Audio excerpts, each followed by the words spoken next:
Bismillahirrahmanirrahim. Assalamualaikum warahmatullahi wabarakatuh. Salam gores. Kembali bersama Pak Jami dalam pelajaran kaligrafi khatil Quran atau khat Arab, materi khat naskhi. Untuk mengawali, sebelum kita ke penulisan huruf-huruf tunggal, yang terpenting dalam menggores dan meniru huruf yaitu adalah kita tahu rumusnya terlebih dahulu, yaitu rumus menggunakan handam atau menggunakan alat kaligrafi. Yang pertama, ini menurut saya rumusannya adalah seperti huruf L seperti ini. Ini rumusnya ya. Apa maksud dari rumus ini? Rumus ini mengartikan cara kita memegang handam saat menarik ke sisi kiri atau kanan itu harus tebal. Sekali lagi, saat menarik handam ke sisi kiri atau kanan harus tebal. Dan saat menarik handam ke atas atau bawah harus tipis. Atas bawah harus tipis. Ini berlaku juga pada bentuk seperti ini. Bentuk yang tidak horizontal ataupun vertikal, yaitu menentang atau silangnya. Nah, seperti ini. Apa maksudnya? Yang mengarah sedikit ke samping tetap tebal, sedangkan yang menuju ke bawah itu pasti tipis. Nah, inilah rumus yang mungkin bisa saya berikan untuk memudahkan pemahamanmu memegang handam agar tidak ada kesalahan-kesalahan. Nah, huruf-huruf itu anatominya hampir sama. Tinggal mungkin besar kecil, panjang pendek, tebal tipisnya agak sedikit berbeda. Kalau kita perhatikan di dalam huruf hijaiyah khat naskhi yang ada kamu punya semua ya, diantaranya ini sebagian. Nah, bentuk-bentuknya itu ada bagian-bagian yang sama, seperti kepala dal dengan kepala nun itu agak mirip ya. Kemudian ekor nun dengan ekor lam, ekor sin dengan ekor shad itu sama. Nah, anatomi itulah yang kita ulang-ulang, namun pada huruf yang berbeda dan mungkin ukurannya juga sedikit berbeda. Nah, maka dari itu di awal ini kita kenalkan terlebih dahulu goresan-goresan tersebut. Yang pertama, langsung saja, yaitu bentuk titik. Ini paling penting. Nah, karena setiap huruf, rata-rata huruf hijaiyah itu punya titik ya, dari huruf ba, jim dan seterusnya. Cara membuat titik, kalau di sini ada garis lurus, maka titik itu berada di bagian sininya ya. Letak pertama handammu harus duduk. Goreslah dia ke arah bawah menyilang seperti ini. Nah, jadilah dia titik. Jadi tiap sudut itu punya segi ya. Itu yang pertama, titik ya. Dilatih, jangan sekali aja, harus sering-sering. Titik dan seterusnya.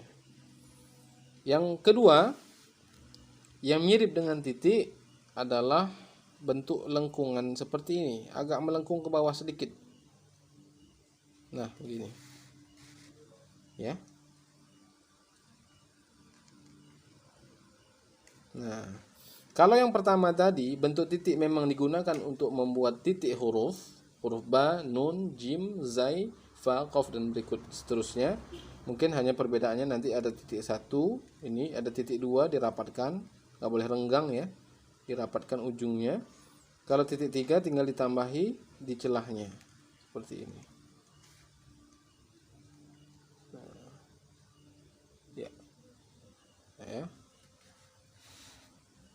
titik 3. Ya, jadi titik juga tidak boleh sembarangan. Titik 3 itu nanti misalnya begini, itu nggak boleh. Ya, titik 2 itu begini, kemudian sebelahnya nanti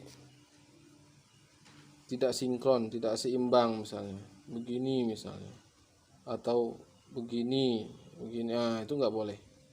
Dan arahnya juga harus sama, yaitu semua arahnya miring ke bawah, ya, menyilang dia. Oke.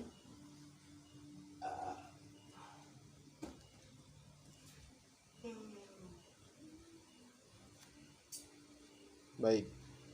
Nah, jadi buat titik juga tidak boleh begini. Arahnya ke sini nggak boleh.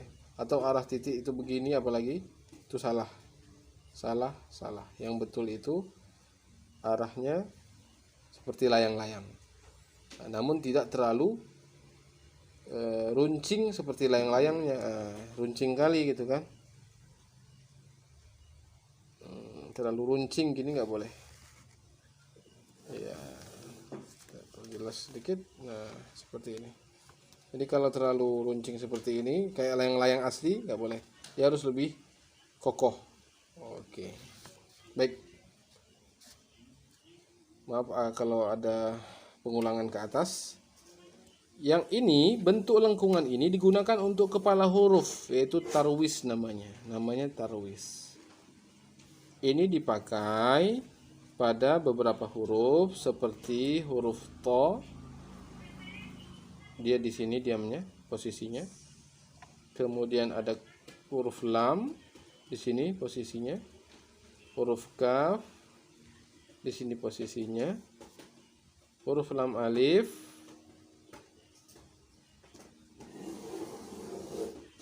di sini posisinya. Di sini juga, cuman letaknya ya, contohnya mungkin dalam bentuk aslinya, cara membuat tarwis tadi ya sama seperti titik, cuman di panjang ujungnya diruncingkan seperti ini, kemudian ditambahkan dari atas, dari posisi badan atas bawah, huruf lam misalnya, ya huruf lam. Nah,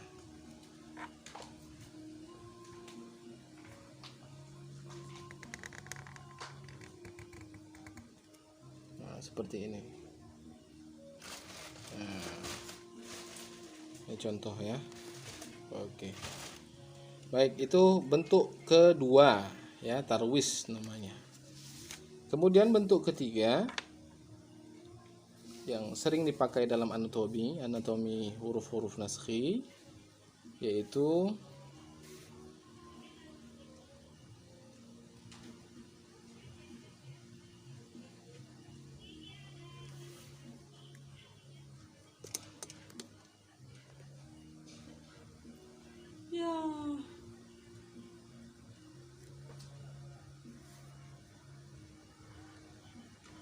seperti ini. Nah, bentuk ini. Ini bentuk ketiga. Ya. Bentuknya agak melengkung. Lebih tarwis tadi melengkung ke atas.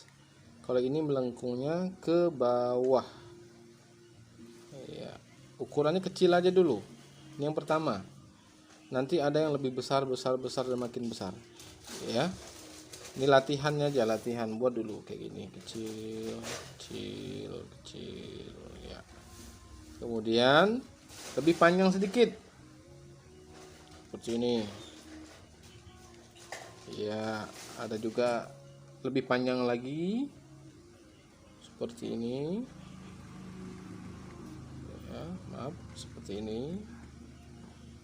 Nah, ya, fungsi-fungsinya. Oh, maaf, ada satu lagi yang lebih pendek sedikit aja. Nah, ya. Kalau yang ini dia digunakan untuk huruf sin, kepala sin. Ini ya, ditambahkan begini. Ini.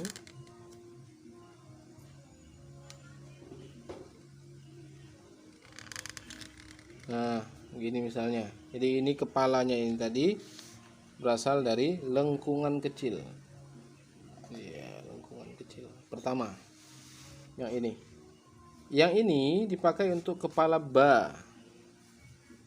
Ba, ta atau sa. Agak lebih besar dari ini. Kalau ini ukurannya setengah titik, yang ini 1 titik. Kepala ba ya.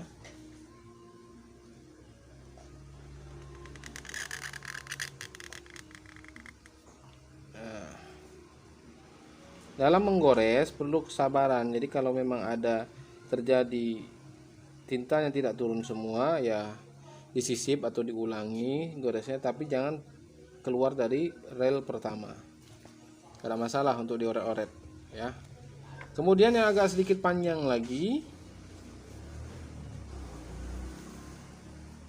yaitu huruf dal. Nah, begini. Tambah ke sini. Nah, ada ujungnya sedikit tambahan. Ini huruf dal. Iya. Kemudian agak tinggi lagi.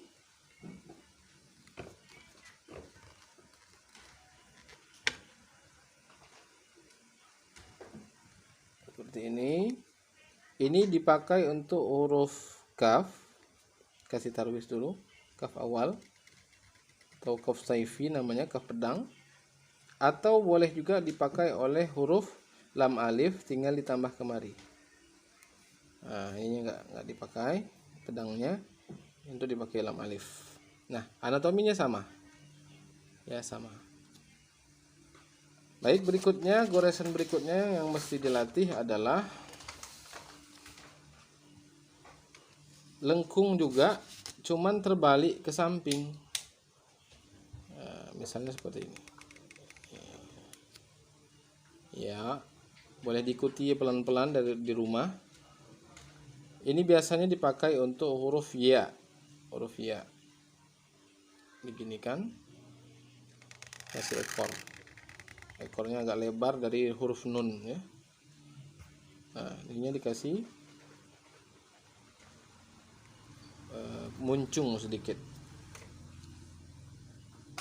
Kemudian bisa juga dipakai untuk huruf kaf zinadi, kepala kaf zinadi. Pindah kertasnya.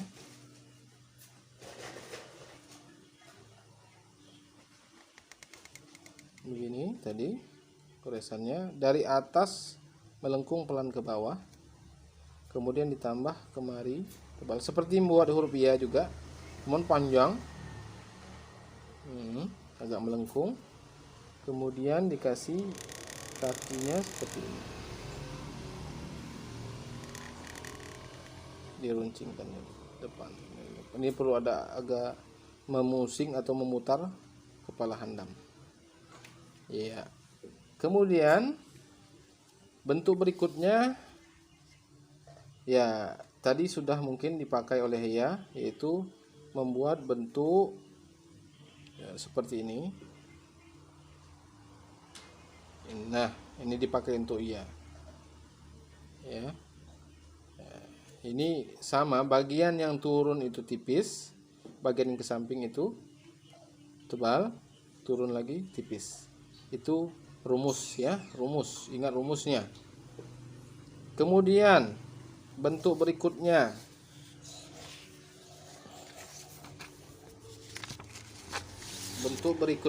yaitu lengkungan. Ya, lengkungan. Hemat sedikit kertas. Dari kanan ke kiri seperti ini. Nah, ini juga dilatih. Ya, ingat, yang ke bawah tipis, yang ke samping tebal, ke atas tipis. Nah, berarti megang kalamnya betul. Tapi kalau begini, apa yang terjadi? Nah, ke bawah tebal, ke samping tipis, ke atas tebal, berarti salah. Nah, itu berlaku untuk semua huruf. Nah, kemudian untuk apa bentuk yang di atas ini? Ini dipakai untuk kepala huruf waw, fa, qaf, ya. 3 huruf ya, waw,